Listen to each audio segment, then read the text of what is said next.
Welcome, everybody, to another episode of Us versus Movies. I am Kevin, and alongside me is Dustin. Hello, everyone, and Kevin. Thank you for that warm welcome. Today, we are going to be watching and talking. Well, technically, I guess we already watched it, but we're going to talk about it.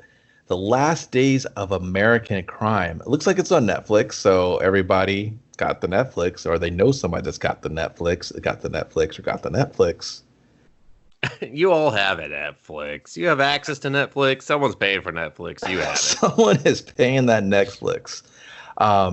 Yeah, it's based on a comic book, just like everything else is. A lot of people go to me, that was a comic? And I was like, yeah, not all comics have spandex cape assholes, just smashy. There's other stories that can be told in this medium. And unfortunately, this was one of them. So some backstory, Kevin, because I reviewed this comic book. It was released in three chapters by Radical Comics, who now just attempts to make movies out of like the 5 properties they actually are able to produce as comic books. Nothing they've done is good. They did that Hercules movie with the Hulk, or the Rock. Okay. Why did I call him the Hulk? I don't know. It felt right. The Hercules movie with Rock. You're going to do it again. I know, I almost did. And then that shit Oblivion with Tom Cruise. Well, remember, back in the day, that was the thing. All these comic books were being made into movies. Studios were buying them up and maybe making them, maybe not. So they were trying to cut out the middleman. I was like, why don't we just have a bunch of comic books and then later we'll try to make them movies or sell it off ourselves? Yeah, that was their goal. They wanted to make movies. They didn't actually want to make comic books. No, they thought it'd get a little bit more clout if I said it was a comic book. Yeah. But you also got to make the comic book not shit. So, yeah. And they're not the only people to come up with that idea. Like Cowboys, Aliens, same thing. Mm-hmm. Same thing. That was only made a comic book because they wanted to sell it as a movie, and eventually it happened. Yeah. And I would put this pretty on par with that movie. Rick Remender wrote the comic book. Is that how you say his name? Rick Remender. Oh. Remender. I don't know. Who cares? He's Yeah, I remember when this came out, everyone was either not reviewing it because they didn't want to get on his, they didn't want to shit on the Rick Remender party, or they were like saying it was really good when it wasn't. I read the full comic book. I know you only read the first chapter, I guess, or the first issue. But everything that's in that comic book's in here. I'm not gonna say it's not and the problem with that is that everything is in here. Yeah, well, that too. Radical was also notorious for budget cuts, so there was a lot of stuff missing, and this movie seems to have tried to fill in that stuff, and shouldn't have. So it was a confusing comic book to read, because there's aspects of the story that you didn't understand until the 3rd issue, and you were like, oh, that's what we've been doing this whole time? How come no one said anything? What the fuck? Yeah. What the fuck? Real fly by the seat of your pants action. Yeah, and just, my opinion is that Rick Remender is really overrated. So there you go. Initial release for this flick was June 5th, 2020 on the said Netflix. Director Oliver Megaton. You might recognize him from Nothing, unless you made it to the Taken 2 and 3 movies. Transporter 3. Oh, anything that's being he's in. Any Tuz, he's got it. You got a slew of people you won't know. Edgar Ramirez as Brick, Anna Brewster as Shelby Dupree, Jason Mewes as Kevin Cash, and... Whoa. Is that really Jason Mewes? No, dude. That's what I thought when I watched the first 5 hours of this movie. I was like, wow, is that Jason Mewes? Did he get yoked? He's not really... I mean, because he looked like a junkie, but now he looks yoked. But he is kind of yoked. Michael Pitt. No, I recognize this guy because, I fucking hate this guy from something else. I'm gonna find what else I hate him from. Well, I hate him from this, if that's okay. So, yeah, that's fine. You could definitely hate him from this. I think everyone does, but maybe Hannibal. I don't know. I don't like him. I don't like him. I mean, that's fair. It's a dreary long haul of a 2 hours and 30 minutes. It's rated TVMA because it's coming from the net of the flicks. I guess it's a slash independent drama sci-fi future thriller-ish. Very light on the sci-fi, very bitter on the future, and uh, the plot, you'll try to piece it together as we do. I mean, watched it, and it's the real longest, dumbest stupid wannabe con movie. It's a wannabe con movie because it doesn't have the intelligence of a con. That was what bothered me when I read the comic book. I was like, why are you pretending to be some great like con? You're not. You're not. You're just not. Yeah, I guess it's a slash dystopian future that pretty much the government wants to put straight by removing all crime. But just in America for right now, because, this is still preliminary, and I'm pretty sure there's politics that Because someone America's spoke of. fucked. Yeah, we're fucked all the time, but You know what's crazy? Huh? Oh, sorry. Go ahead. What's crazy? I was gonna say it's just like, had this been a better story written by a better writer, maybe starring any sort of cast of diversity, this could have been a very poignant, on the nose movie for the era we're living in right now, Kevin. Well, if we want to take it that route, here's the problem. It's yeah, this movie, when you watch it, and maybe even when you read it, you like, man, is there a lot of subtext here? Are we kind of delving deeper? Is this representing classes of people, the struggle, the government, the just oppression? Is that what we're doing here? No, it's just a handful of unlikable characters that speak to each other in the most unappealing way, the most non-conversational way. It's literally someone aims a fucking camera at a person and they try to remember what they read 10 minutes ago before someone said fucking speed, action, and then the other person goes, is it my turn to talk? And then they just take turns talking. Nothing comes out of their mouth worth a fucking shit to listen to. Yeah, and this movie is 2 hours and like 30 minutes. It does not need to be 2 hours and 30 minutes. It feels like 6 hours. It does. 6 hours and 10 days is what it fucking felt like. When you get to that first hour, I paused it and I was just like, oh God, we got an hour down.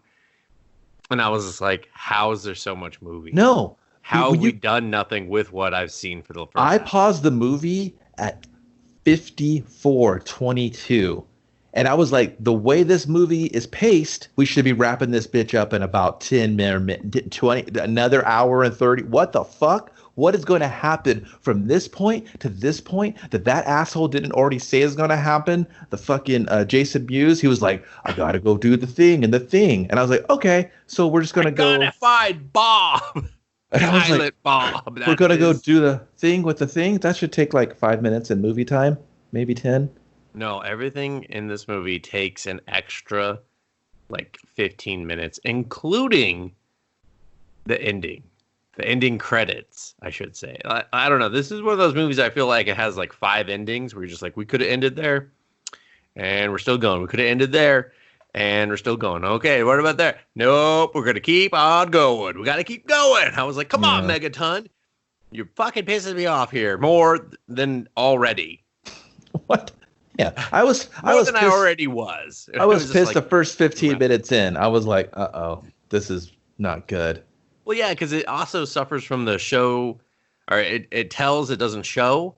So yeah, we meet fucking Brick with an E, just in case you need to know how to spell his name. He's never referred to by his first name, but Brick is his last name, and there's 2 Bricks. His brother's a Brick, too. Just so you know.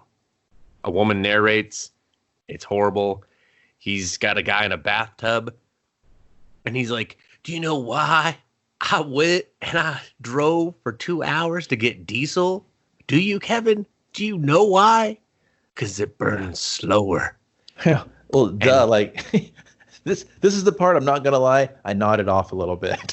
This is the opening.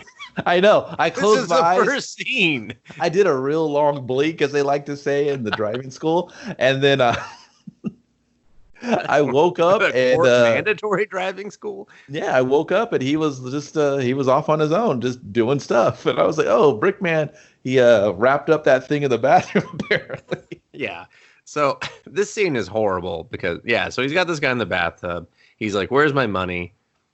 The guy gives him no information, and so he just gives him a cigar and lights it. And he's just like, "Hey, you drop it, you burn, whatever." And I'm like, well, that's not, cigars have to constantly be relit. Just let it blow out. Like, why wouldn't he just spit it out of his mouth? Yeah, duck down, put it out on the tub. But like, this is porcelain, motherfucker. Like, I know he's chained to the wall, but like, kind of just like whip your head and then roll the dice. The odds of that cigar hitting and the tree still staying lit. Like, he wasn't chained to anything. I thought he was chained to the wall. That's why he couldn't move. No. Oh, that's even dumber. Yeah. You know what? Just stand up and leave the movie. That's what I wanted to do. No, he was like, I gotta come back. No, when he came back, I was like, is that dude? Is that dude pulling a Jason Todd right now with the fucking bandages? Is he Hush? Yes, because is this Hush? Rick Am I watching? Was like, I could be like Garth Ennis and have a real fuck face character that's ugly and just deformed, and you're just like, oh, how are they alive? Yeah. So it's just, and then the best part is, so he leaves, he's like, Brick! I'm like, how are you yelling? Your mouth's full. Whatever. Brick goes and sits down next to a dead lady in her underwear and watches cartoons for a minute. No idea why. And then he's just outside and the building blows up. Well, as my friend Dustin has missed everyone, when you see this reveal, you're slowly being pulled, the camera's being pulled back, and you're seeing the carnage and just the sheer blood and guts and terror that Brick has left in his wake because he's been crossed. You fuck with the Brick, you get the horns. There's dudes with bullet holes in their head. A lot. Yeah. It's literally like the fucking St. Valentine's Day's massacre in Chicago or whatever. But all in one room. Yeah, but here's the thing. So there's a hole in the wall from this bedroom to the bathroom, and he's exited a different hotel room to walk around to the one. Instead of going through the hole, he takes the long way, everyone.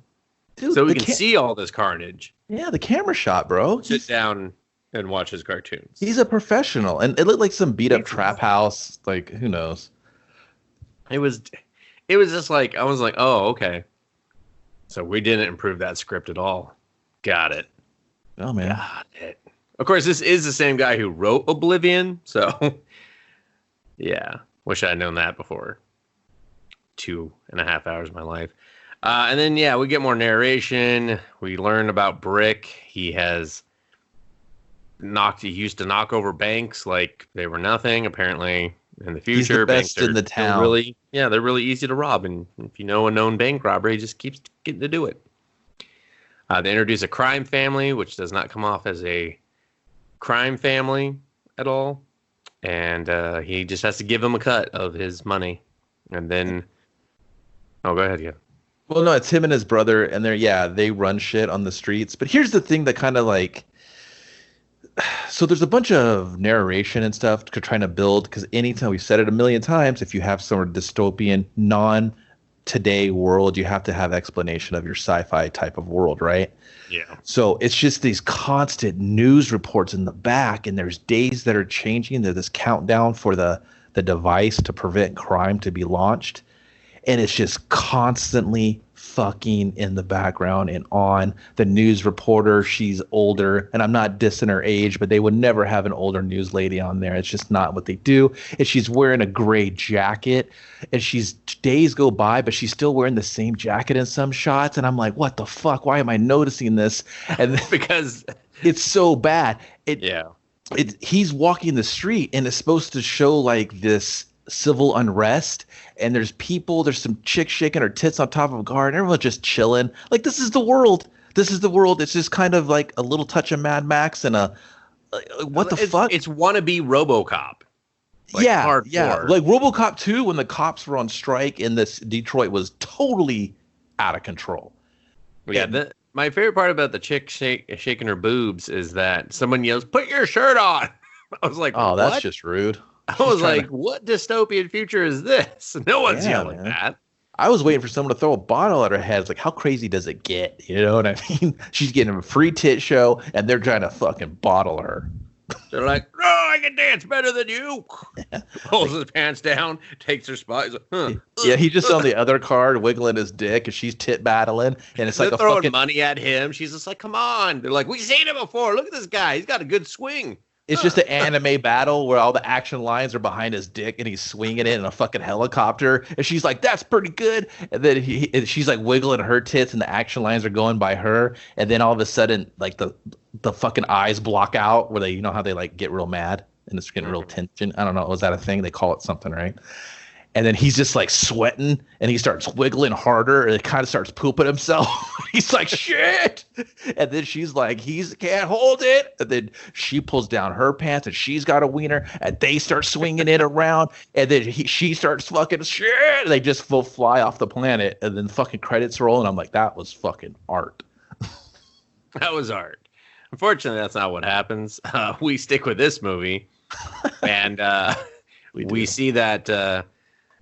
Brick's fuckface brother is going to prison, and he's like, don't try to be tough in there. Just get by, get out. Because prison reveals who you are, not who you want to be. Right. Apparently. And then what bothers me about this scene is the brother's a dickhead. Like, he's just totally disregarding Brick's fucking sitting under a learning tree. He just ain't having it. Yeah. But, like, the bar says open. And the open sign's facing on the inside of the bar towards the bar. And I was like, whoa, man, is this like subtext for something? No. Because they do it again at the middle of the movie. They're inside another spot. It says it's open and it's on the inside. Is this why the same sign? They just kept moving it. It's a different location. There's the same sign, just different location. Oh, no, I believe that. But I'm just like, what the fuck? Is this why there's a bad economy? Because these guys don't know how open signs work? Do they not want to get robbed? Why is this so fucking horrible? Why am I staring at everything in the background besides paying attention to the actors that I hate? So fuck. Yeah, so brother goes to prison, and then so our narrator, Shelby, is still talking, saying absolutely nothing of importance, and then we see a bank job going down, and then they, in the middle of the bank job, get hit with a device that's going to... Basically, the device... Just a fucking hotshot book, this part. The device lets you see all the bad shit you're going to do, and then basically tells your body you can't do it. So if you know that it's something immoral or wrong, you won't be able to physically do it. And so... Because... Tons of plot holes there that or tons of problems with that system that I could think of, but whatever. Well, because there's a beacon that's been injected behind your ear and underneath your jawline somehow. No. That's to prevent it from working on you. Oh, that's what I was going to say to counteract that. That's... Yeah. I was going to just give him the other piece of it, but like, so you're kind of like, oh, that's the juxtaposition. That's the... You want to know why that was in there, Kevin? Because that's originally what they're stealing to do the crime. Is the transmitter? So they can just do the crime while everyone else isn't, is affected by it. Instead, they were just like, give it to this random cop that has absolutely nothing to do with anything. We'll give him 15 fucking minutes of the movie. No, he got 45. I counted. So so when they go to do the act, they don't do the act because of what? What's happened to them to prevent them from doing any criminal or basically unethical activity? Your brain doesn't let your body do it. Why? Science fiction. So that's not the world that they're in. I thought that was just because. So if it's unethical, so who's to say what's what? So I can dance on the car with my dong out, and that's just cool. Then that is the big thing, because if you don't know wrong from right, even though they try to bullshit it in the movie and say that like, oh, inherently your body knows if it's doing something wrong or right. No, it doesn't. That's how it works. That's not how it works. That's all taught. Exactly. So you could basically teach a psychopath not to be affected by this system. But so if I know running this red light is wrong, my body will stop me and make me like hit the brakes. But I really think there'd just be a lot of car accidents because the way it affects you, you're just like, it froze up. Well, yeah, it's almost like you have like a slam seizure. into a person. And your vision goes all fucked up. You're for sure wrecking. Yeah. So, and that's what it is. It's like, I don't know. It's like because it's a signal that's broadcasted out, right? Like the government broadcasts that signal, making it possible for anyone to commit an unlawful act, but it has to be a law first before. Apparently, you have to know that. And the other thing is, you'd have to know all the laws. So, yeah, what if there's a law about pig fucking? So I go to fuck a pig. I'm just like, no, and I fall down the hill. I knew it inherently. It was wrong. Fall down. But then what if the government's like, listen, man, we see the pigs' butts and they look pretty fuckable. We're gonna go ahead and let it go. We lifted the ban on pig fucking. He's like, fuck yeah, yeah. So I don't know. That's the problem with this story is that Jimmy Dean's like, oh God, no. Hide the pigs! Fucking the pigs!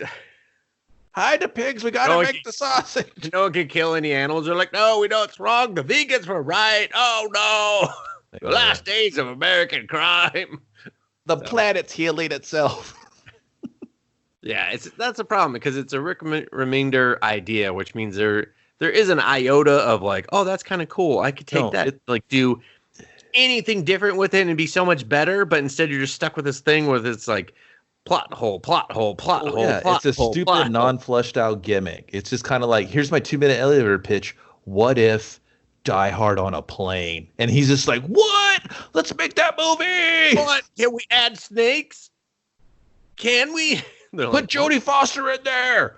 Whoa! Give me Jodie Foster, Samuel L. Jackson, and Forrest Whitaker, and Jared Leto. And I want the cornrows back. I know it's not good, but we're doing it. Cornrows on Jared Leto? Yeah. Not good on him. Did you remember that? No. Was that a movie? God. Yeah. The Panic Room? Oh, vaguely. Yeah. Oh, God. Yeah, no, he looks. Was it Jodie Foster, the air marshal, in a movie? She was on that plane where was that Red Eye? No, that was the one where the little girl gets kidnapped in the plane, but the plane's like the biggest, it's like 8 planes put together. Yeah, she like nods off and they're like, and they pretend that her daughter didn't exist, and so she's running around like Twilight Zone, like, no, I do have a daughter, and you're just like, God, this is stupid. So yeah, I know. I just meshed like 3. Were there snakes on that plane? Probably. Jared Leto's the pilot with the cornrows. Producers. He's like, what's up? We're going to Tipsy Town. I'm drunk as fuck. Better buckle up or not. It's your life, but it's my plane. Hi, I'm Jared Leto, everybody. Now we're talking like Soul Plane. Oh, yeah. Snoop Dogg's the high pilot. That was real self-aware. But this guy's drunk. Oh, so now it's like that Denzel Washington movie. John Q? No, not that one. I don't even know where we're at in this movie. We just learned that the world's not good and the brother's gone to prison because they got jammed up somehow. His crew of Wheelman and Dutch and Shithead. I forget. Old Man. Not as old man. And dude, that was the weakest crew. Like the one dude, what was the one name's like Slippy Dog? And he's like, Slippy Dog sold us out. Johnny D. Yeah, Johnny Dingleberry gave us He wanted one more taste. Of what? Of what, Kevin? We don't find out until the very end that he's dealing in heroin. One more taste of what? Like, we all know the one drug that exists in the future in 2045. It's heroin, everyone. Surprise. I just thought he wanted to take his brother's spot on the love train or something. I don't know. I was just like, does he want to be second in command? Because the brother's always second in command. Brick Senior don't take no shit. No, I'm talking. Johnny D wasn't his brother. He was just I know. That's what I thought. I thought he wanted to take his brother's spot in the pecking order or something. Nah. Wasn't he part of the crew? Yeah, he's part of the crew. They just showed me a bunch of homeless people at one time. I was like, that's your crew? Yeah. So the job goes wrong. They get hit with the thing. One of the guys gets shot. He dies in the car. The thing is the don't do bad vibes. Yeah, the don't do bad vibes, the ISP. Or the IPS? It's one of their internet service provider bill, and they're just like, Dude, whoa, dude, I think can't it's rob this ISP, bank. or IPS, but I'm calling it ISP for It's the rest. I think it was an IPA. They all got wasted. IPA. They're like, which one is it? Who named this? They drank Also, I need to talk to Wardrobe about these cop badges. They look like shit. They drank a bunch of IPAs. They couldn't pull the job, and then they just talked about how great their independent breweries are. And everybody was like, this one because it tastes like gym shorts. And they're just like, ew. My brother's uncle grew a beard, and now he just sniffs barley and hops all day. Oh, wow, this movie's boring. Yeah, so they tell the crime family, name irrelevant, the job went south, and they're just going to take the money and run. Johnny D, for some reason, decides to sell him out, even though he has the money and could run. Didn't understand it. Didn't understand it all. Brick Senior, or Brick the First,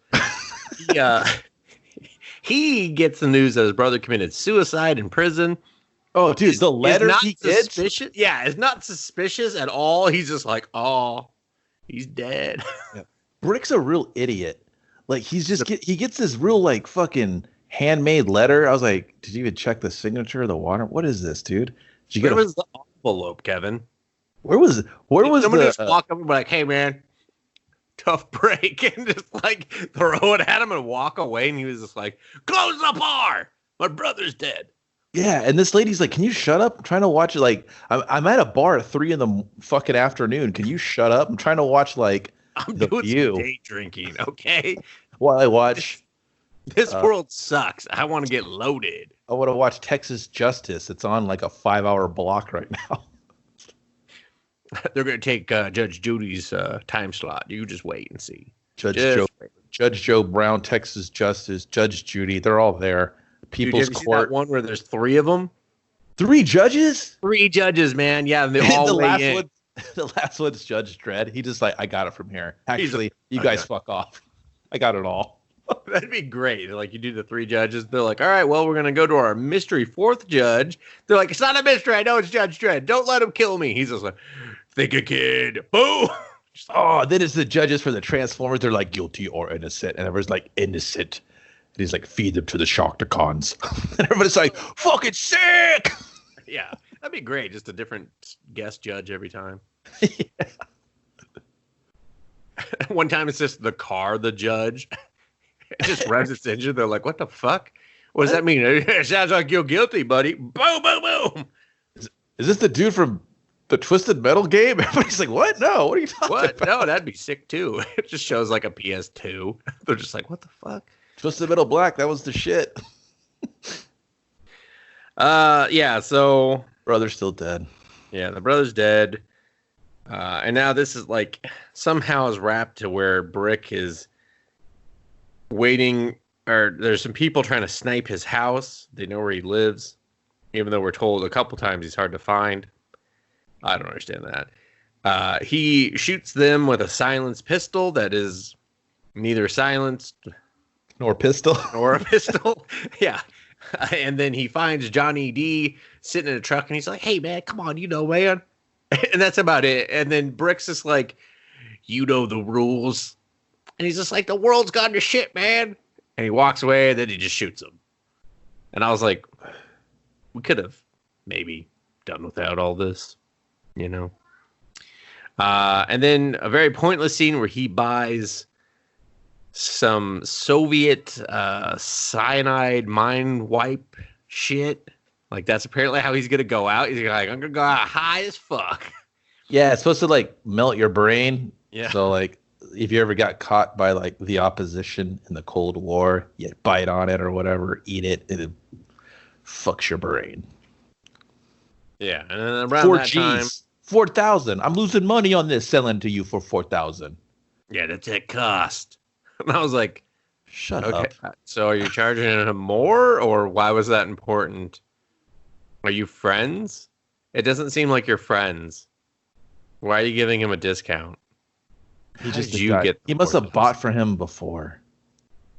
I guess. And then Shelby, the most... I think those judges and Transformers were called the Quintessence or something. Sorry, I I mean, was thinking about a better movie. no one's gonna correct you, but okay. Someone white, they'll be like, they were totally called this stupid. They're not. They're not gonna tell you you're stupid. They might. Just let me get through this part with Shelby, okay? Oh no, isn't she Set up- narrating and she walks She's in on her own narrating. narration? She narrates herself, man. I was Some like, woman are worth fucking setting the world on fire for. And I was like, shut up. First of all, you're not one of those women. Okay? Second of all, this story was going... I already know this story is going to give you nothing to show that you're worth dying for. you know what really made me upset? I know it was probably like... So another thing is this movie, I assume, is heavily influenced by the comic. It feels like they tried to really get the tone for it instead of just going, hey, we're loosely based off this comic and we're kind of making our own way. We took this dope title and did something better. Best thing about we got the Transporter 3 guy. Never mind. But like it wants to come off like a film noir, like an old crime detective novel. The way everyone wants to speak and the way the information's presented of this, who's playing who. I got this dame. She comes into my shitty bar, but can I trust her? She's got a job for me, but I think she's being played, and then she's going to play me. So you have this like old detective fucking book shit vibe going, but it's just so poorly bumbled and shit when everyone speaks and talks and listens. And you're just like, God damn, shut up, everyone. Fuck this. Yeah, you will never once be confused about who's playing who. Just assume everyone's stupid and double-crossing everyone because, I don't know, they make it fucking obvious. But you don't get the motivation from anyone except for because they're all just a bunch of unlikable shits. So you're just like, well, I don't like anybody here. I don't care if this guy gets his brother back. It wasn't like they were doing crime jobs to save the fucking orphans or fix mom's brain cancer or something to motivate me where I'm like, hey, these guys are kind of just like, they're being bad in a world where you have to be bad to survive, but down in their heart. They only had each other, Kevin. Yeah, but you're still scumbags. I don't give a fuck. Like exactly. I don't like that angle. If you're criminals, you're criminals.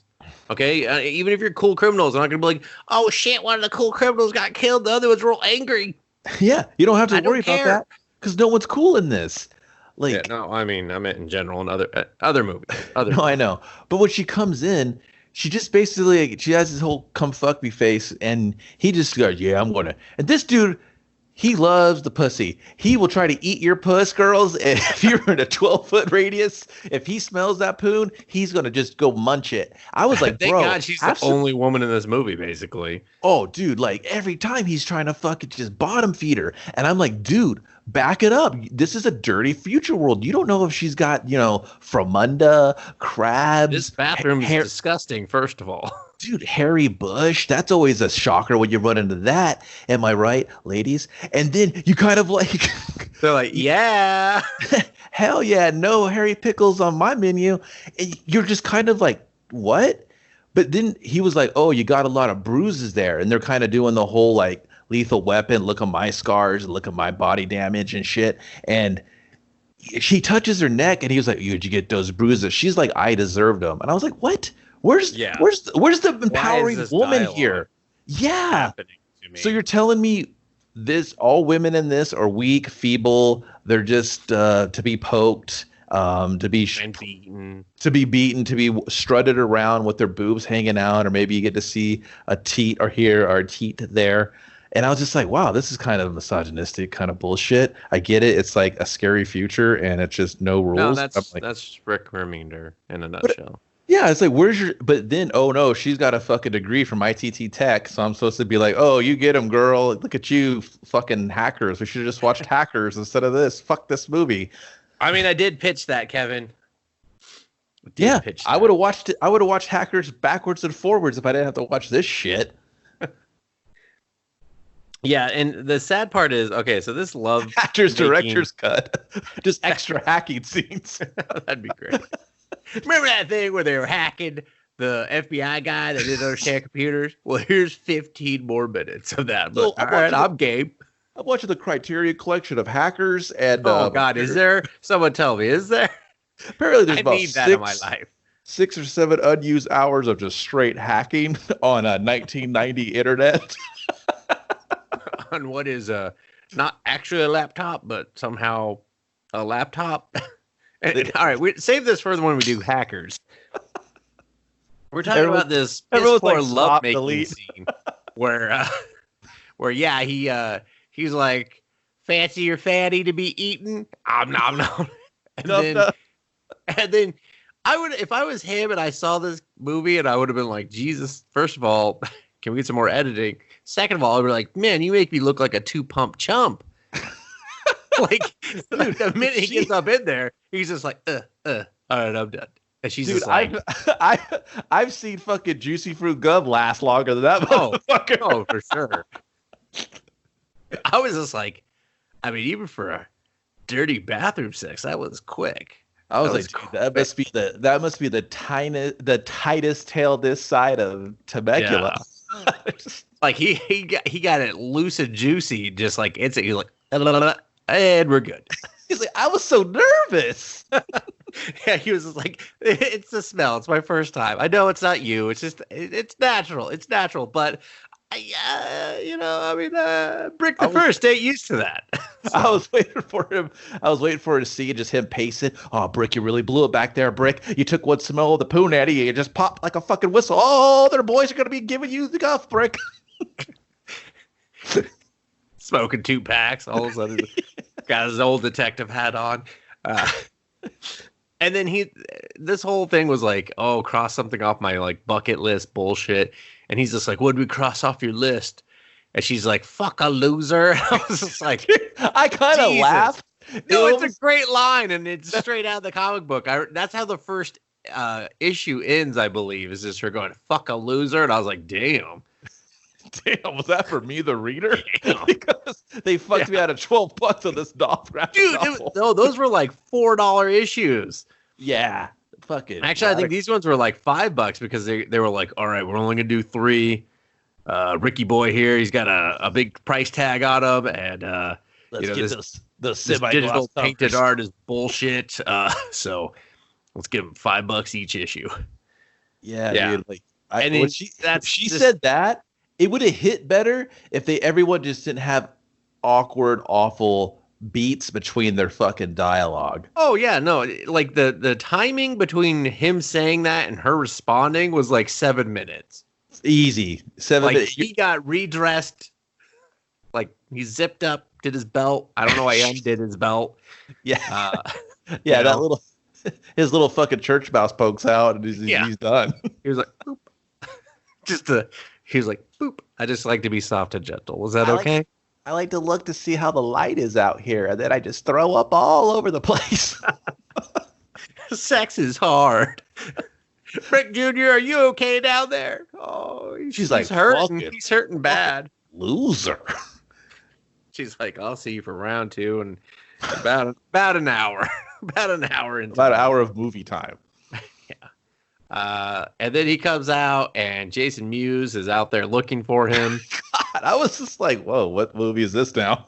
Yeah, and I was just like, God, this guy's annoying.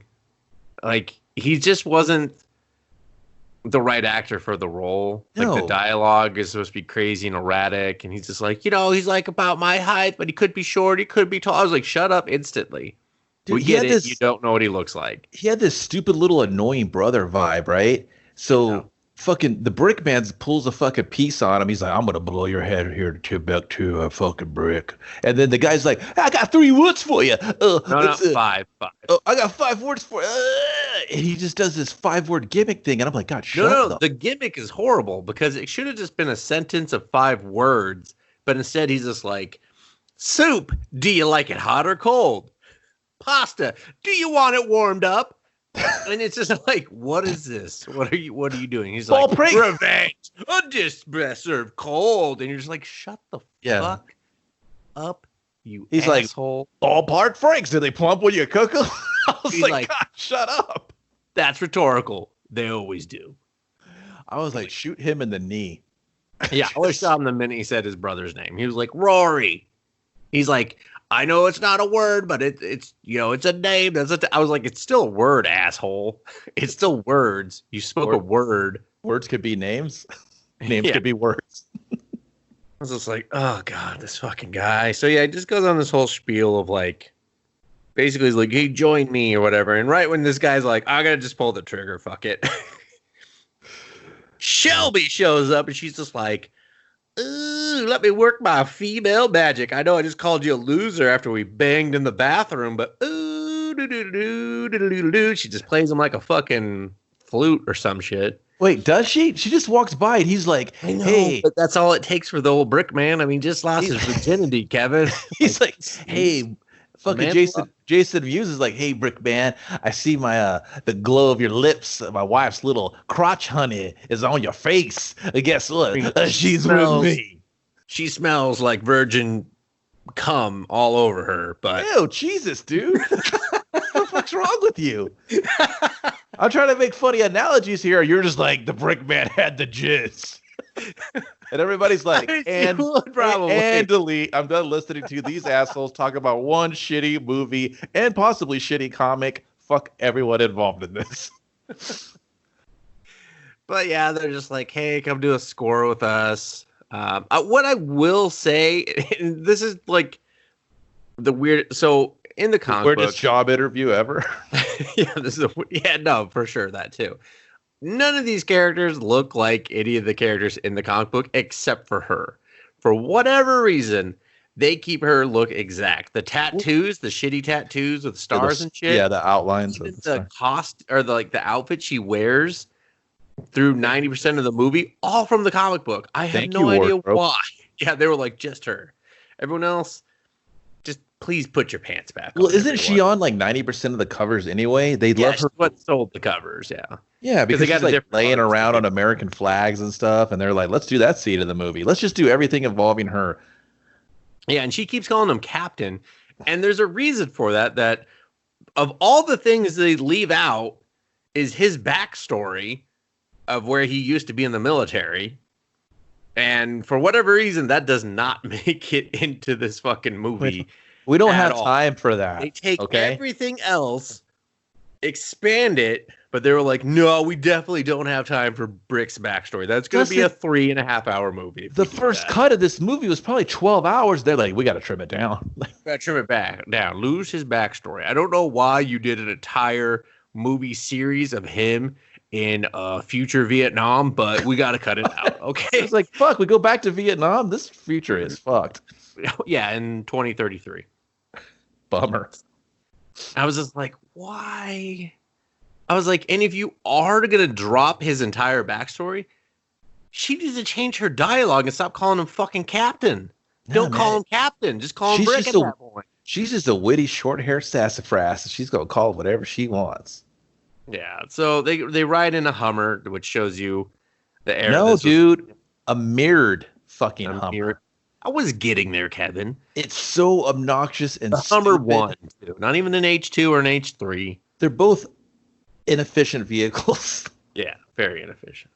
It's a civilian one. It's a parking lot that's been made up to be a bungalow of some kind. And then, he almost walks through a claymore because there's claymore set up. Yeah, I got you here. Jason Mewes, we go to his little fucking shithole. There's a claymore set up. He's like, watch out. That first step's a doozy. Big bang, big and a big. And I'm like, God, this guy's not going to shut up, will he? And then they go in there. It's just kind of could be cool, real 90s warehouse looking motif. Like, did you see Chappie? Yeah, I did. Someone that did this set saw Chappie and was like, we can copy what those guys are doing, and then failed at doing that. Real cool. He's got like a weapons rack just hanging there. Just real cool guy. Like you're mannequins and underwear. Yeah, there's like a fight club gonna happen over here. Mona Lisa over the bed. Yeah, but she's like wearing an eye patch and a Uzi. Just real urban art. No, she's got a motif of guns and knives around her.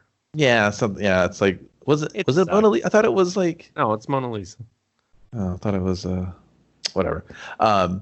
And then they go over the plan with him. They're like, "Hey, here's the plan. This, and that." And he's like, "Okay." And It's not a very big plan. It's real stupid. It's not a 2 hours and 30 minutes worth of movie plan. He's like, "Go here," and then that's it. Like, there's more complicated missions in like GTA on fucking PlayStation. You're just kind of like, "Oh, what I do? What?" So there's another aspect of this movie that also, sadly, isn't really explained that well, and isn't explained well in the comic book either. They're doing away with all currency. It's all going to, I guess, be cryptocurrency. They never actually explain that fully. They're just like, cash is going to be dead. So what are you doing with all this cash? The banks are basically getting rid of it. So the plan is take the cash from the banks, drive over the border to Canada before before your ISP connects, basically. Yeah, the signal that makes you go, "I cannot commit said crimes." The poop your pants signal. Yeah. I'm thinking about jaywalking up. Well, if it's stupid, so like, is the currency going to work in Canada? Is the dollar just going to be dead because there's a digital new cryptocurrency? Is it we're all using Bitcoin and it has no value against the dollar that the United States doesn't use anymore? Apparently, it'll somehow still have value in Canada. And Canada's going to look at that and go, telling us, "Are you American? Because you just brought us some bullshit American. Get the fuck out." So, I don't know. That part is also not very well conceived. So that's a plan. Well, because they're right on the border, and throughout the movie, you see people just kind of like hovering on the border, just trying to make those jumps. But whatever law official fucking assholes are here, they will shoot everything dead. If you try to make a run for the border, like Taco Bell status, you're dead. You do anything like that, you're dead, and they will shoot you a bunch. And I was just like, what? This is a like lot. Yeah, and frequently. So it's like they're just like, thank God that ISP hasn't connected yet. But it's like the people are just running through the openings. It's not like they're sneaking through, and the gates are just open. But people are just hanging out, and there's like 4 guards, and they're just like, "Dude, fucking make me shoot you," and you're just like, "What is that? Just to tease people or something?" Like, there's no, I don't know, importing or exporting happening here. What the fuck is this? Yeah, and what is even more confusing is that the bridge is still all blocked up even after it connects, and it's like, so we just never, like, what's the point of this bridge? Are we just never allowed to connect these two I would places? assume, and we're in Michigan. It never tells us we're in Michigan, but we're in Michigan. License plates give it away. No, because at one point the license plates were Canadian, so. Well, I assumed just those people going back and forth, so I didn't really think about that. But the main no one's allowed to go back and forth. I think this is mostly filmed in Canada. Oh, for guaranteed. But the main car that the brick uses has Michigan plates on it. I assume those are the only ones because that's the only ones I noticed. I didn't notice his plates. I only noticed the Canada ones during the car chase scene. So, or can't even call it a car chase. But anyway, so yeah, that's the plan. They're like, we get an extra 30 minutes because she did seduce the guy that's going to be in charge of the ISP. Still calling it that. I know it's bugging Kevin, but I'm going to do it. And that's the whole plan. Get the money. We have an extra 30 minutes. We get across the border. Done. Sounds simple. Simple enough. Should be done in half an hour of this movie. We are only, like, I think maybe 23 minutes into this fucking film. Yeah. So Brick has to check out the job himself. He comes up with some plans. They need some warheads, I guess, for some reason. These warheads jam the signal. No, they don't. They're literally what they use to blow the vault at the end. I thought he said they had jammed something. No, she creates a code that jams it. Oh. That's why she has to seduce the guy. Yeah. And they need 5 million, whether it's real or not, which apparently Shelby can make money and print it. So she prints $5 million on a Dell computer in fucking Brick's Lethal Weapon mobile home. So. Yeah, but like she needs like the serials for it. I didn't even understand that scene. I was like, why are you printing money that we're not going to use anymore? Yeah, just so they could show it up to the bank. But I was like, just like, don't let them burn it. And it's the very first thing they do. And I was like, yeah, that's what they were going to do. They're off to destroy it. And I was just like, well, they're going to burn your money. Like, is the ink you use toxic? Like, what? Yeah, I don't know. But why? So he goes to the bank. He's like, I'm gonna deliver $5 million in cash.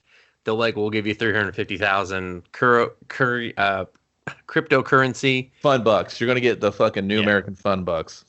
And Brick is just like stares blankly for like an extra 5 minutes before they get out of there. And basically he's just like, okay, this is the job. And he's like, and then the cash guy, Jason Mewes, is like, this is my job, right? And they're just like, why didn't he take the check? I would have been like, yeah, okay. Yeah, I would have been like, cool, backup plan in case this all goes south. At least I got this fucking check, you know? That's why I thought maybe, they're going to deviate from this shitty story and do something with that, but nope. And then just like a bunch of... Well, the only motivation for the Jason Mewes character is he wants to leave a legacy because his dad's a mafioso, political crime boss and shit, and he's just a big washed up turd, so he wants to kind of get some clout from his dad and almost to rub his face in it because he hates his family basically, and he wants to just be like, suck it, dad, I told you, man, me and the brick house, we run shit. Yeah, but even before that, so like he bangs Shelby again. It's really slow and pathetic, and I think he's like a 4-pump chump that time, you know. He goes a little longer.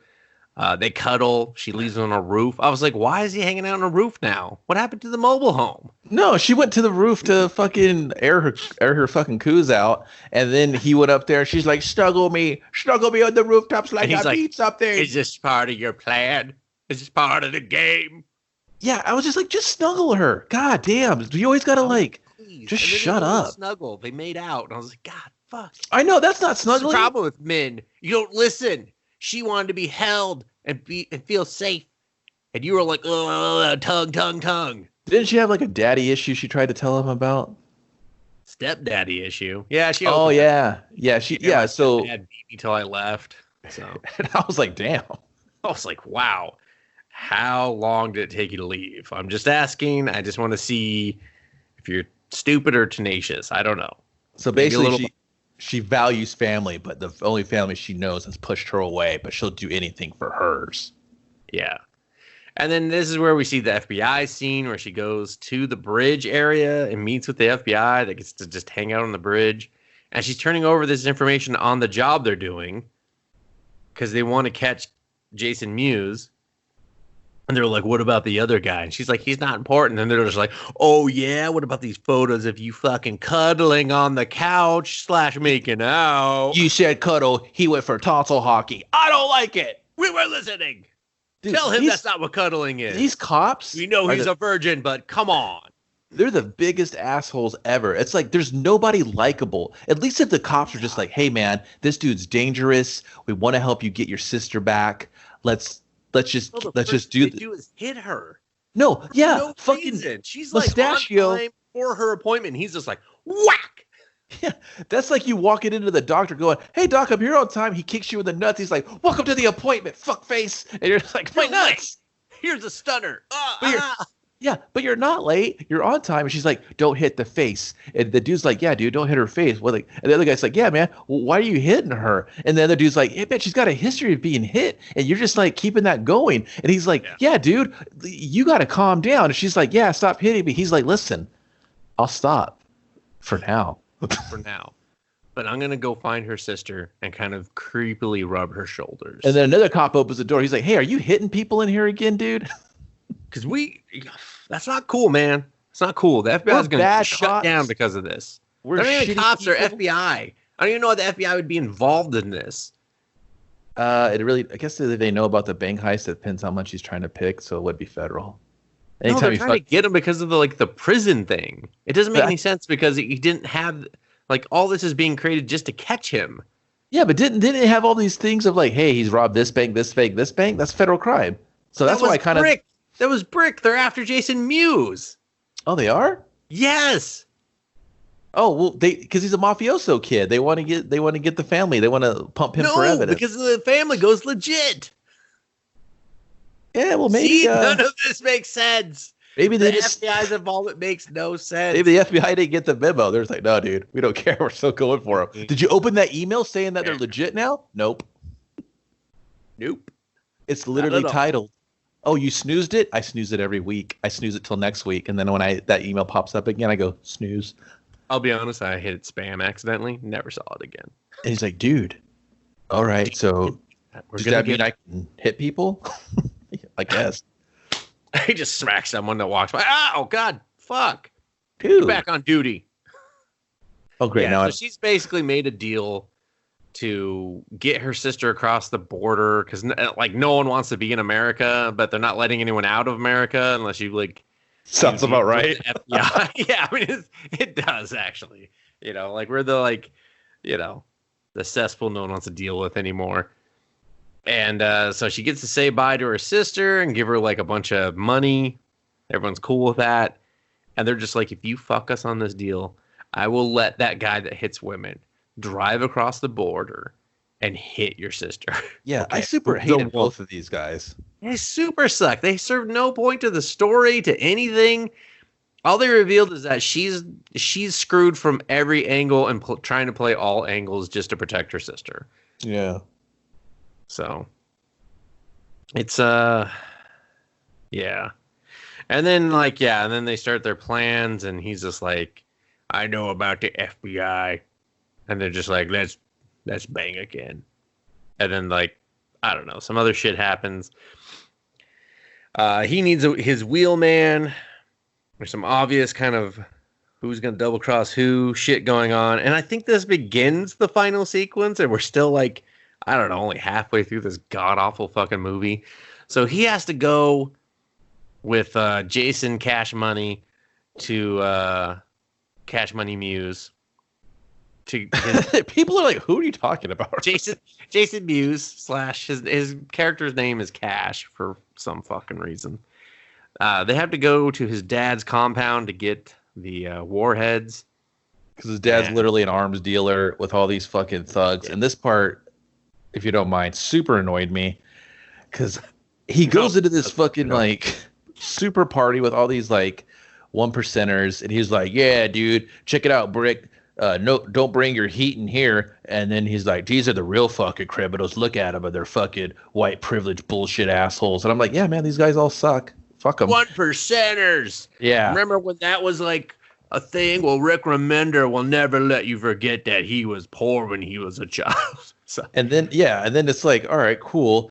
And then he sees his sister, and he's like, what's up, sis? I can see your cooch from here. She's like, yeah, you want to munch it? And I was like, wow, incest porn. Let's do this. Yeah, they kiss on the mouth and shit. And he's just like, don't do that in public. And I was like, oh, God. Yeah, save it for the stink between the sheets. And she's like, they had zero chemistry. No, dude, they don't. No, dude, you're mistaking acting for chemistry. No one has chemistry because everyone just stands in front of each other, says the lines they're supposed to kind of say, and they remember-ish. And then the other person, they just take turns talking. There's no conversations.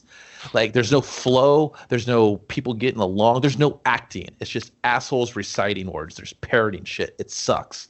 Well, and the best part is, the only part of this scene that's actually nice is that Brick doesn't talk. In fact, Brick doesn't even really talk that much. Brick didn't need to be in the fucking scene. It should have just he did. It should have been just Jason Mewes going in there, taking the fucking warheads and dipping. And I've been like, cool. He'd like shoot the bird to his dad. But no, we go in there. He has this fucking beef about the dad and the stepmom. No. We got to talk about this whole beef. Do we? I hate this whole scene. He goes in and you're just like, okay, they're just there for warheads. He's just like, oh, everyone comes back to daddy for favors and stuff. And instead of being like, yeah, can I have the warheads or whatever? Yeah, he goes on this whole thing of like, you tried to kill me all because I banged your wife. And he's like, don't worry, it wasn't my mom. You killed my mom. Just airs out all of his weird daddy shit where I'm just like, why do you care?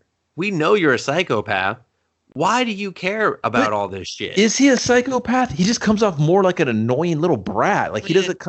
He comes off more like. I care either way. That's the thing. Care. You don't care about anything or anyone. So am I supposed to go, man, this guy's got pent up frustrations. He's really letting his dad have it. But at least he's exercising those demons. And he's going to be a better man when he forgives his dad at the end of the scene and we move on. That doesn't happen. No, that doesn't happen. His dad tries to shoot him and actually does. And he tomahawks him in the head. The sister comes in. She gets shot in the stomach. They're all screaming at each other. That's later. it's all one scene to me because I hated everything. No, you can't just one scene it because it's so fucking long. So they panic, lock the room. They go into a secret stash. They get a bazooka. Instead of shooting the only two guys that are shooting at them and just unlocking the door to do that, all of a sudden this compound that was previously guarded by 40 people is now just two guys and Lonnie, the older brother that sucks. They take the warheads, they blow up a wall, and then they run and flee. No one stops them other than the sister who, Jason Mewes shoots in the stomach. What do you like just shoot out the window or something? Why do you blow through a wall? I don't know, man. Like, you're not going to hit a gas line? When Lonnie and his homie came in, and they just started shooting in the room. And we were like 5 minutes. They were already driving down the road at this point. I was like, what are you doing, Lonnie? That scene. What are you doing? Also, who names their kid Lonnie? So poor, and it's shot just so, like, the action is so clumsy, and the way that they're trying to, like, show this gunfight, it's just like, god damn, like, it felt like a college film. I was just like, this is so hard to look at. Yeah, they're just blind shooting through a door at each other. No one thinks to shoot low or anything. They just keep shooting through this heavily enforced door. And neither side is hitting the other. And then I think Jason Mewes clips one guy, and the other guy just kind of like shuffles on the floor. And that was it. It was just like, it's not even that. To me, it was just everyone looks awkward holding guns. No one actually looks like they know how guns fire or kick or recoil and stuff like that. So I'm just like, everyone just looks uncomfortable and just out of place. The safety guy on the set was like, "Oh, it's gonna be a long day." They're like, "No, these are just replicas. There's no blanks. You're gonna get hit in the face. We're gonna make them just go pew pew pew, and we're gonna put it all in post. Okay, pew pew pew. Everyone, ready and pew. Just go ahead and say the pew pew pew. I don't even give a fuck." Some guy in the background's like, more like PU. Am I right? Everybody's like, this guy, get him off the set. Get him off the set. He knows that this movie sucks. We cannot have that poison here. Too much positive energy. I do not want him to distract. All right, everyone, just get real bummed out and speed. Pew, pew, pew. Pew, pew, pew. Yeah, so, and then they make it out in the mirrored Hummer. He drops off Jason Mewes, gives him a medical kit, is just like, see you later at the train tracks, and drives away. I was like, okay, guess he's not going to bleed out or die or something. All right, whatever, movie. And then Lonnie just goes straight to Brick's house, and so does Brick. Brick goes straight to Brick's house. Shelby's there. I don't know why. And then we see like some slow motion punching in the face of Brick the First. Lonnie attempts to be the only one with charisma in the movie, but he sucks, so he can't. And then Shelby reveals that she's like Cash's girlfriend, that he'll do or fiance, and he'll do anything for her. So they're just like, all right, burn Brick alive. And then burn victim guy comes back in. What are you talking about, dude? What movie? All right, so they go. Let me try. They go to the trailer. Fucking the chick's there, and she's like in her robe making fucking pancakes for some afternoon, midnight leftover fucking. No, she's not. She's dressed. No way. She was in like a thing, right? No, you're thinking when she was in her like underwear and a tank top. That was before. That was when he was like, "Come on, let's go see Daddy." Don't they beat up Brick and throw him in the chair, and then the other dude tries to fucking Sin City him, Jessica Alba style? Yeah, he's in the chair. He totally left that out. He grinds on him. He's like, "Won't you be a stripper for me?" What the fuck? How do you not remember that? It's so awkward. Yeah, he did grind out. He's just like, "I'm just not getting enough participation from you." Yeah, he was like, "What's up, Brick? You want to be the bottom bitch? What's up, dude?" He's like, "You like this?" And I was like, "What's happening? Is this movie taking a turn?" And then Brick's just like, "Hey, I'm totally handcuffed. What are you doing? Yeah, you're kind of you're not respecting my rights." And he was like, "Well, I'm gonna arrest you, man. We're gonna blow you sky high if it's just on the blow." Ah. And I was just like, right after I suck your dick, that is. And he's like, "Whoa." He's like, "Man, I could lose my virginity a lot in this movie." They're like, "That's not how it works, dude." He's like, "It's not? Oh, damn. I thought virginity is when daddy makes mommies cry." Everyone's like, "What?" And then the place blows up, and then fucking then the victim comes in. No, we can't skip the burn victim part either, because he takes his cigar. He's like, "I thought you quit smoking." And it's just like, shut the fuck up, Rick. It's the dickhead from the first 5 minutes of the movie, everyone. Yeah. And everybody's like, birth victim. He's dressed like Darkman. Okay. Yeah. His hush. And he puts out the cigar on, he rips Brick's shirt in a very seductive way. And he puts out a cigar on Brick's nipple. And the whole time Brick's like, don't you owe me one? Don't you owe me one? And I was like, why are you? I'm like, calm down, Brick. He's trying to make Slim Jims with your nipple, and you're just yelling at him. Yeah, but owe him one what? I don't know. A good scene. Tried to kill him. Okay, just because it didn't work out that well doesn't mean you. And he lived doesn't mean he owes you one. And then Brick's driver friend just magically saves him. Has already put a bullet in Darkman, who drives the badass car. And they leave Darkman's car and go get a shittier car to track down Lonnie and get Shelby back, which they fail at in the worst car chase scene I've ever seen because no one knows how to shoot in this movie until, dramatically or convenient for the story. Right. Because he was just like, I was like, you're car to car. How are you not hitting anyone or a tire or anything? How is not everyone dead already? Have you not played Burnout Paradise, asshole? Let's trade some paint here, run him off the road, maybe shoot someone. Seriously. And it just goes on forever.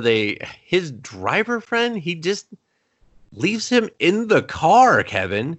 Well, he's the driver. He flipped the car. He leaves him. I would too. Goes to Here's my problem. The driver friend just shows up later. Okay, I was like, oh, I thought he was dead when you left him for dead in the Jeep. That's the rules. Driver, don't leave the car. That's the rules.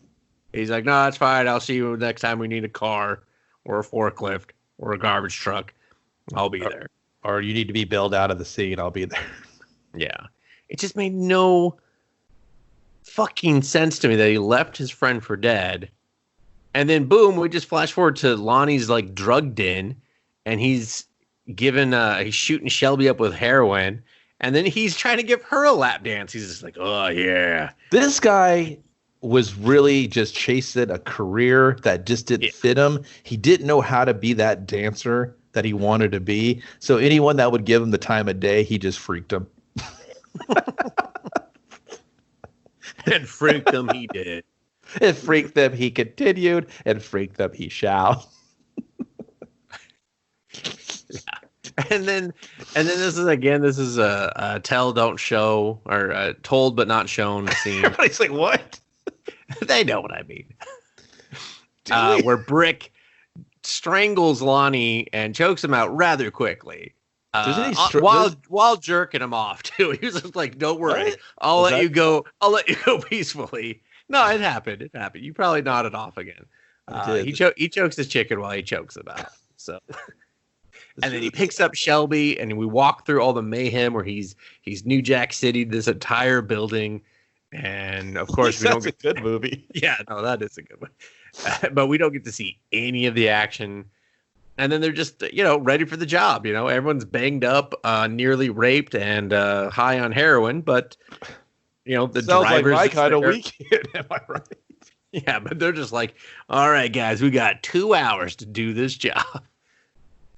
And what aggravated me about this one, he's like, gonna bang Shelby like for a third time, like real quick after she uses some random drinking fountain, by the way. She can't even fucking comb her hair without fucking Brickle Dickle trying to fucking get a piece.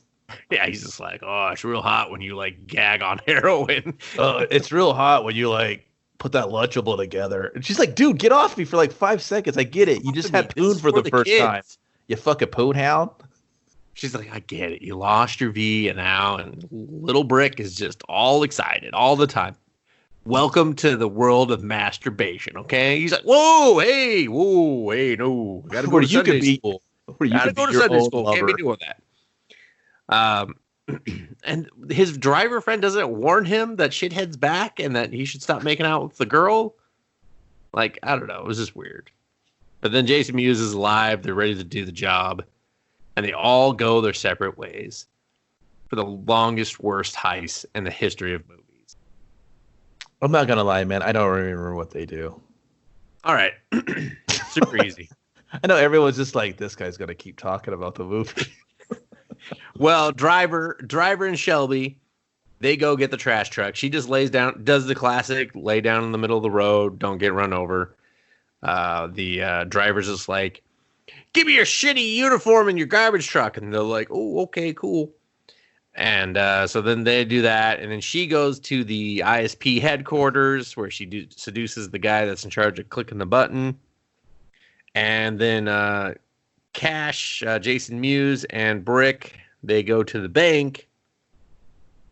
He hides under the car somehow. They use the mirrors to check underneath, but they can't see him.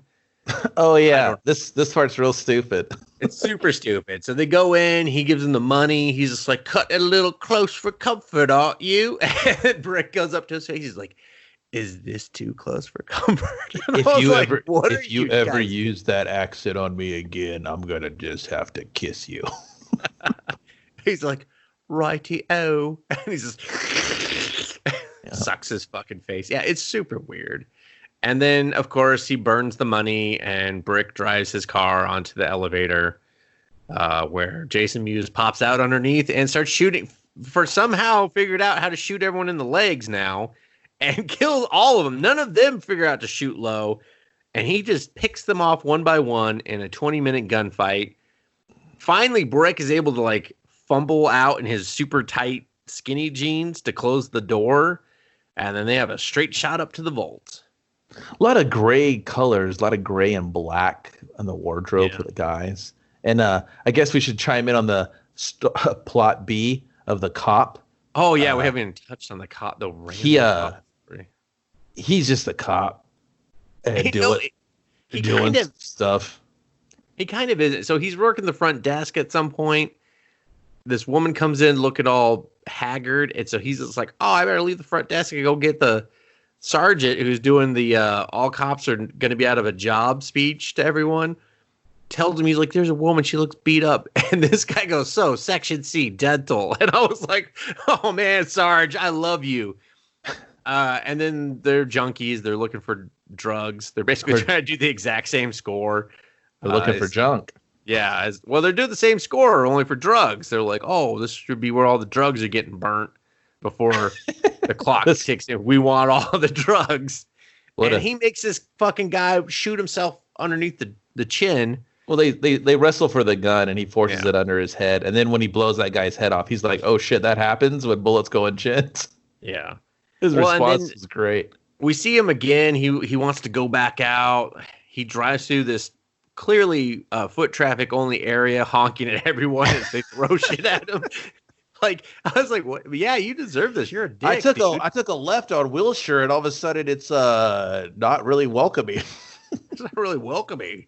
I'm driving down the bike path like I do, and people were really upset at me. I'm on the sidewalk where villagers and like little shops are.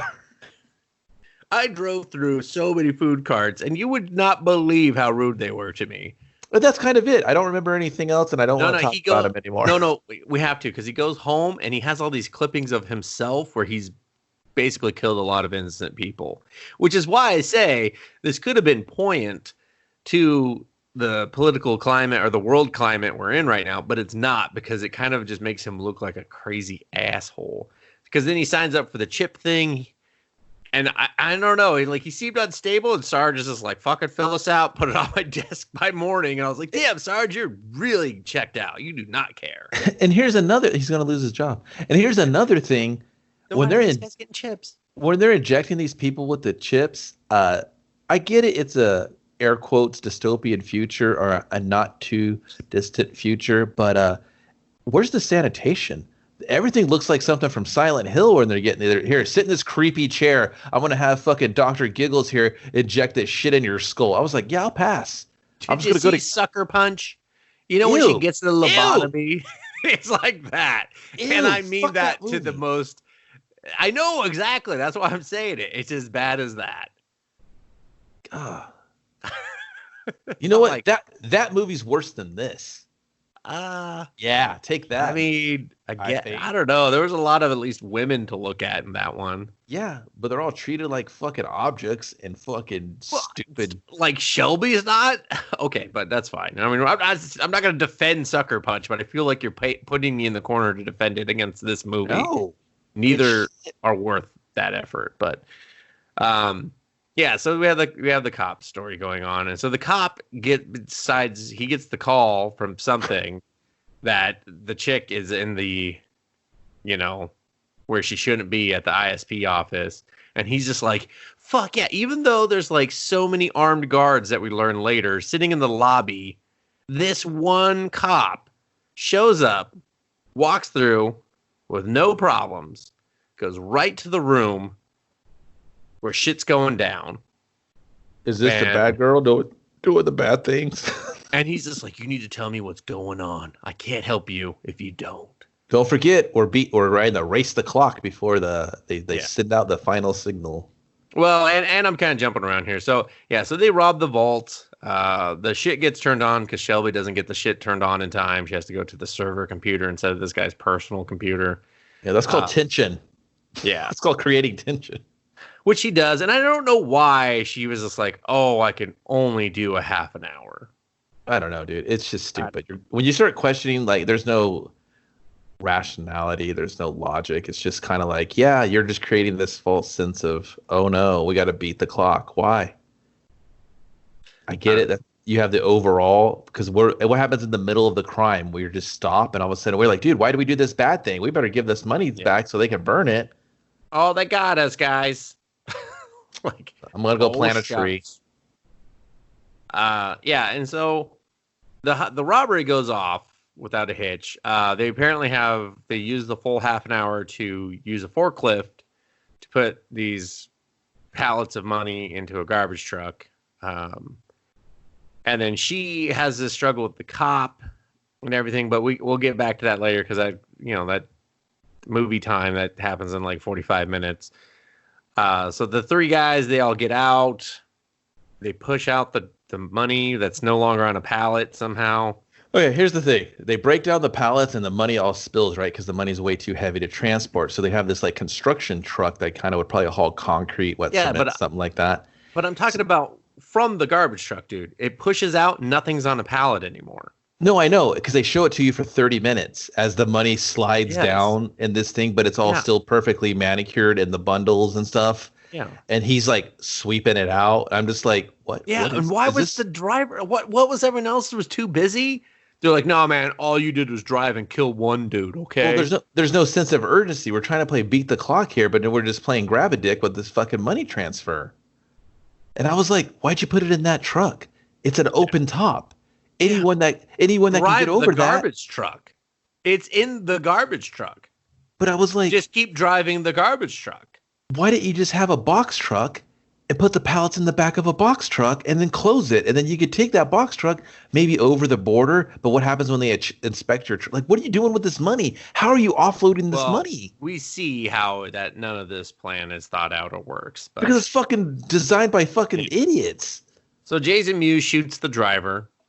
Who already died once, so it's fine. And then the shit turns back on, and now Brick can't shoot him back. He can point the gun, but he can't pull the trigger. So Jason Mewes does his best Reservoir Dogs impersonation, starts dancing around, shoots him in the stomach, shoots his ear off, and then Brick starts laughing, and he's just like, "Are you bulletproof?" Oh, and he also reveals that he killed his brother. Duh. Didn't see that coming. So you go in there. Yeah, it cuts to them, and he's like, I remember when I told you your brother died from the guards being beat to death because he was a poser. No, man, the guards made us fight to the death. Fight club. Couldn't skate for shit. Fight club, battle clubs. It's like fucking death style. And then you know what? I got the tone. I zoomed in. I fucking meditated. I became one with the signal, and I was just like, fuck it. Yeah, did you? It's like that. It's Only I didn't throw up. It's just like that. It's just like that. So then he beats his brother's ass. He's like, I beat your brother to death. And this is a 15-minute explanation, by the way. Your brother was a biatch. That's Yeah. I was like, okay. It was like, And then he also reveals that he was released because of that. He's like, yeah, killing your brother's what got me here today because, experimenting on me and blah, blah, blah. My lawyers had a field day with that. I was like, shut up. Yeah. And then, our crooked he FBI went real guys. he went real 1-800 Frank Azar. Let me tell you how I fucking got away with this Let me crime. tell you how I got the money. Yeah, and I was like, cares? I was hit with a family of 4. Frank got me my money. Now I get to visit little Timmy's grave every year. Yeah, bumper to bumper. Jesus. That was way darker than me. So yeah, then the FBI guys, he's apparently a sniper. He starts shooting Jason Mewes, who can take a bullet. He can take several bullets. And instead of shooting back, he starts going, do you know who I am? Do you know what I've done? And then they finally shoot him in the chest. And I hated this part, Kevin, because you could see the squib. Is that what it's called? Yeah, squib packs. Yeah, you could see it sticking out. They fucked up the shot, and you could see the closed warehouse. There was no car there. They fucked up the shot, and you could see the fucking closed door warehouse because they were filming in a closed door warehouse. And then suddenly, when the cops were there, it like teleported. It was back open again. Yeah, and I was like, sloppy editing. I was just like, yeah, but they slow mode that shit. I was just like, man, maybe someone should have, I don't know, paid attention or something, because he's like literally like looking out at where he was being shot from, and there's nothing there. Yeah, I know. And then they kind of wanted to like have the big reveal of the asshole FBI guys, but you're just kind of like, but they already showed that Cash could see them. I know, because then by the time they show up, it's all dark again, and there's no line of sight where he would be looking. Yeah. It's just kind of like, what was he looking at? Oh, yeah. Those guys? Where'd those guys go? Oh, they're back now? And the one guy, the guy who likes to hit women, is like, I'm not done playing with him. He's like, I said kill him. Yeah. And then they come over, they talk to Brick. They're like, hey, Brick, I mean, it's real cool that you lost the V, but, like, we got to leave you here to die. No hard feelings. How it goes. Homie. And then they just, like, they're like, oh, yeah, we're going to, like, basically, like, bang your woman and kill her. And then they leave all the money. And I was like, what was... They're the worst bad cops ever. Yeah, I was like, you're not taking the money. You just wanted to kill this guy. Why'd you need the heist at all then? Because it just shows, like, even the shitty FBI guys, even they think your plan's stupid if they don't even want the shit you just died for, and the other guy just died for, and possibly the girl just died for, your stupid plan. So they're just kind of like, oh, this is dumb. Yeah, they're like, this is fucking hella weak. Hella weak, guys. Everyone watching, the FBI, everyone thinks your plan's a bit shit. Yeah, their superiors were like, okay, just let him do it. This is a dumb plan. They're like, no, we got to stop him. What if he gets through? They're like, we will shoot his ass so hard at the border. So hard. So hard. What if he gets to Canada? They will shoot his ass so hard at the border. Like no one. What if he's got a big Optimus Prime truck? No one makes it to the border. So then Brick pops out his brother's ashes, looks at him and is like, Rory, I ain't going down like this.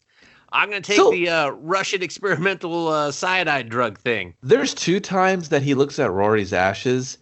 And I don't know if you guys have these at home, but sometimes you can put like spices and flour in there. It's a round circular thing. You push it and the tray slides open and then it collapses back in the cylinder itself. I was like, was he in one of those? He was. Because I was like, nicest. You can get those at IKEA. Future urns are really nice, guys. Really nice. I was like, oh, I've seen those before. Those are useful. Yeah. So he pops both the pills. I don't know why. And then that scrambles his brain so he can shoot a gun again and do bad things. And I was like, why don't you just start with that? It's like some sort of super magnum and it just like kills these guys. He gets like all these crit shots on him. But the windshield's like, I'm good. Yeah, the annoying thing about Jason Mewes' scene where he kills his dad is then he takes 5 minutes to shoot his dead body after he's already tomahawked him in the head. Oh, yeah. And then this guy does the same thing. He's just like, I'm going to shoot you for talking about my woman. Just keeps going for the whole clip. It's like overly dramatic bad. It's not like, yeah, get that revenge, dude. Yeah, they were going to hit her one more time. You don't feel anything. You're just kind of like, I don't care. Dare you? She's the love of my goddamn life. You've known her for 48 hours. Yeah, 5 days, really. because that's when we started counting down on that stupid That's clock. when I first started watching this movie. Yeah. And then we go back to Shelby and the cop and the place, and then she starts trying to get away, and he just starts putting her through everything of glass in that room. Dude, it was like, if this is all the set pieces, we're going fucking throw them. Yeah, for like 25 minutes, it feels like. And she just keeps trying to get away, and then she tries to stab him with the glass, and she can't, and he's just like, ha ha ha! And then the every system position works. he puts her in is very rapey, where I'm just like, whoa, dude. Like, even Brick didn't know how to do that. So, like, no, that's not cool. That's next level stuff. Even Lonnie didn't know how to do that. Lonnie had a career in being a full-time dancer creeper. Yeah. And then they just, like, roll off a table for the third time, and glass goes to the guy's neck. And she's just like, peace, I'm out. I'm walking out. And then what is quite possibly the worst scene of this god-awful fucking movie, she just keeps walking, and more security people are like, freeze, stop, don't move, and just keep following her. And I'm not saying, like, around a corner. I mean around, like, 7 corners. And then she goes out across the like, you need to stop, or we're going to shoot. After 7 minutes of following you, she just stands in the road, and then fucking Brick drives the truck and hits one vehicle and somehow kills everyone behind him. Wait, like, no, isn't there like a cool part where the 2 cars wreck and they just flip off of each other? Yeah, but they don't go where anyone was standing. No, that's only the fact that there were still 14 people with semi-automatic weapons standing there that just disappear from the scene all of a sudden while they just like kiss and poke at each other's wounds inside the truck. Yeah, I like when the cars went smash. Yeah, that was cool for like, I don't know, 2 seconds that they actually showed it. Well, that was kind of like, oh, you're kind of like, oh, thanks, movie, for like making it go, oh. But and I was the movie's like, see you later. But they were like, yeah, man, we're not going to like show how those 14 people died magically. We're just going to let them have a moment. Do you remember the cars, though? Do you remember the cars? That was pretty sick, right? Yeah, that was like... It was so just like, what the fuck? What the fuck? And then they just sit there forever. Well, the thing is, it makes you think that the movie's kind of like, hey, man, you guys just been through a lot. We're going to kind of like stop throwing things at you visually because it's terrible. And we don't know how to do that anyway. We showed you the cars as like a kind of like a make good. Or we were like, our bad, you know? But no, just kidding. We got like 45 minutes of the movies left. Suck it. Yeah. We have so much movie left. We have so much movie left. Yeah, I was like, oh God. I think I nodded off the second time, like after this. The cars made me go, woo! Oh, what a rush. That took it out of me. Time for a nap. Yeah. I was like, I'll catch up with you, Brick and Shelby later. And then I woke up, I was like, it's still later. It's still later, still happening. Yeah, so they drive to the bridge that is heavily guarded. And they just drive through because Brick has been shot in the stomach by a shotgun and taken Russian Cold War hallucination drugs that are like 40 years past their expiration date. And and Shelby's just cuddled. She's cuddling. She's finally getting those snuggles. She's getting those snuggles in. She's like, finally. Oh. That was her character's full progression. Yeah. And then he drives through the brick thing. He pushes through these border things quite easily. The money's flying out the back. They drive across the bridge. Real symbolic of a shitty movie. Yeah. And then a helicopter shows up and goes, this is the Canadian police. Get the fuck out of our country, please. Turn around. Okay, I don't know if you've ever been on a bridge like this. It's a 2-lane bridge with a giant medium. Not our problem. Get the fuck out of here. You cannot turn around in a semi truck or like a dump truck full of money. You just can't do it. It's not physically possible. They ignore that anyway. And then they get to the Canadian border, which only has like a mounted gun and like 2 cars. Because they were like, oh, we weren't really expecting anyone to make it this far. Oh, we had a dude that was shooting everybody down there. You guys made it?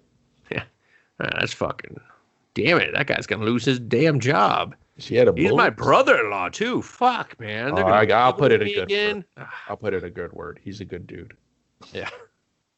He does a good pickup game of hockey, eh? Oh, I like how you use the way we speak sometimes. Sometimes he's a real hoser, eh? But Oh, he's a real good dude. that's two things. Do you have any loonies and toonies I may borrow? That's No, three but things. we're gonna go down to that old Tim Horton, eh? And get a bag of milk, eh? That's three, four things. 5. I think I'm up to 5. Anyway, so yeah, and then they just drive off to the sunset. My dad used to be a Mountie. Everybody's like, all right. Canadian mounted police, eh? Please stop, everyone. Over in Ottawa, eh? You ever been to Ottawa? You know Pam Smith? She lives over in Ottawa. Make it stop. So they get through all the barriers, and you're just like, yay, they won. Right, Kevin? They won. Literally has a chokehold of time on you. Yeah. And it doesn't actually want the movie to end either. So they pull up at some shipping yard somehow. And they decide to have a heart-to-heart. She's like, listen, I'm going to tell you something. I never want you to repeat it. I want you to forget it after I tell you. And he's like, not a problem. The good Lord is a-coming. And I'm not going to keep him waiting, but okay. She tells him she loves him. She gets some more cuddles in. She smacks his face a lot to make sure she's like, stay with me. Stay with me. Which I feel the audience needs at this point, too. He dies. The audience is like, I'm not with you. I'm not with you. I'm not watching this. I don't care if it's number 10 on Netflix. He dies gripping the wheel somehow. Like rigor mortis is set in. He's just like, no, I'm gonna drive this big rig into the fucking sky of heaven. She takes a big bag. She leaves $1 billion worth of U.S. currency in the back. The heist was pointless. And then she just walks away. And then cops pull up 32 seconds later. If that, they cannot find her. They just find the dead guy. And they're just like, he's dead. Like, I think one guy turns around and even does the neck signal thing. Like, ooh, no, he's dead. He turns it around. He's like, hey, tell the director he's dead. We can stop filming all this. Stop. We could all go home now. We could stop it. I want to stop. But we don't. Okay. Now we're by a lake. I don't know why. She has Rory's ashes. Oh, in that sweet container. In that sweet fucking IKEA container. Yeah. She's wearing a jacket that she did not get to bring with her, but somehow has found in Canada and repurchased. It says 69 and it has an eagle on it. Hell yeah. That's the most American jacket you could buy in Canada I've ever seen. Yeah, she's just like, yeah, everyone will fucking know that I do not speak French. She has this she's like, the whole country don't speak French. Is she in Quebec or something? Yeah, she's in Montreal. Yeah, she's fucked. And so she's looking out at this lake. She's crying a little bit. She puts Rory's ashes in the water, I guess symbolic of both brothers being dead. I thought it was symbolic of a toilet, and this is a turd he's putting in it. Yeah, then she hugs her sister because we found him. We found the sister. And then she gets in that fucking boxy, badass Mercedes because apparently what little money she was able to bring with her, she was like, let's blow it off on a fucking Mercedes. She's like, yeah. And then she drives off, and you're just like, fucking thank God this movie's over. And then she drives off, and you're like, thank God this movie's over. And she drives off, and you're like, fucking what the hell, movie? Why are you not over? And then she's on a different road. They're doing a helicopter shot, and you're just like, my God, roll the credits or something. And then the credits roll for 2 fucking names, and then it's like, now we'll do black. And I was like, what the fuck asshole thought that was how you should do the credits? Yeah, not cool. Not cool at all. Not cool at all. Made me not want to watch any of the credits. I mean, I didn't want to watch the movie at that point. I think I messaged Kevin at that point 30. Well, I messaged you at 34 minutes in. I was like, did you actually finish this movie? I need to know because yeah, I just replied. I replied yes. Yeah, and I was like, fuck okay. This. I was like, okay. Because I wanted to see how bad it was. Because I don't like Rick Remender. I hated this comic book. I was one of the few people that was like, this is a bad fucking comic book. I was surprised as shit that it got picked up. I mean, I wasn't surprised it got picked up. You know, that's not surprising. Rights to shit are sold for comic books all the time. I was surprised it actually got made. That was a surprising part for me. Yeah, I don't know what the draw of this was. I don't know what the fascination. It didn't really have a great gimmick. It could have maybe been interesting in somebody else's hands. Yeah. But It's not even like a good crime drama. there's nothing cool that happens in the story. There's nothing cool that happens in the movie. I mean, like I said, you see the cars go smash, and then you're kind of just like, yeah, okay, because you've just been beaten with something for like 2.5 hours, and just that one thing, you're like, well, that's not saving this by any means, but okay. Yeah, no, there's 2 cool car crashes, and they have the least. They don't even like do the annoying thing where they're like, let's see this in slow-mo and from 3 different angles. Nah. They're just like, no, you got to see that one time for a second. Now like, they're being courteous of your time when they want to show you something cool. They probably only had one good shot of it. I don't know. But I saw him zip up his pants for like 55 minutes, like what the fuck? I think you kind of drifted off and just started creating your own narrative. You're like, let's do one more zip up. All right, let's shoot it. All right, one more time. Up. How many times are you going to watch cartoons? What the fuck? One more time. Do it again. You kind of messed up. I mean, they showed the money coming off the printer and falling on the floor. Like, they took the time to show that, Kevin. But dude, I'm not going to lie, man. Crash, I fell asleep towards the end. I woke up and she was at the docks with the truck walking away. I was like, hey, she did it. I stopped the movie. I just stopped it. I was like, you know what? Stopped it? No, that was just had to keep going. I'm not going to lie. I stopped it. I was like, there's no more to see here. And if the movie says there is, I'm deciding there's not. The movie definitely said there was still 7 minutes of movie after that, Kevin. That's how long all that other shit I described. I saw him sleeping in the van. He probably saw the dailies and it put him to sleep and she left. Here's the kicker. When the black came up, like the black credits rolled, there was still there's still 10 minutes left of movie somehow. And I was like, if you have anything after this, I do not care now at this point. I do not care. I do not understand why you have 10 minutes worth of credits. Dude, the only thing left after the fucking credit should have been an apology. That's the only thing.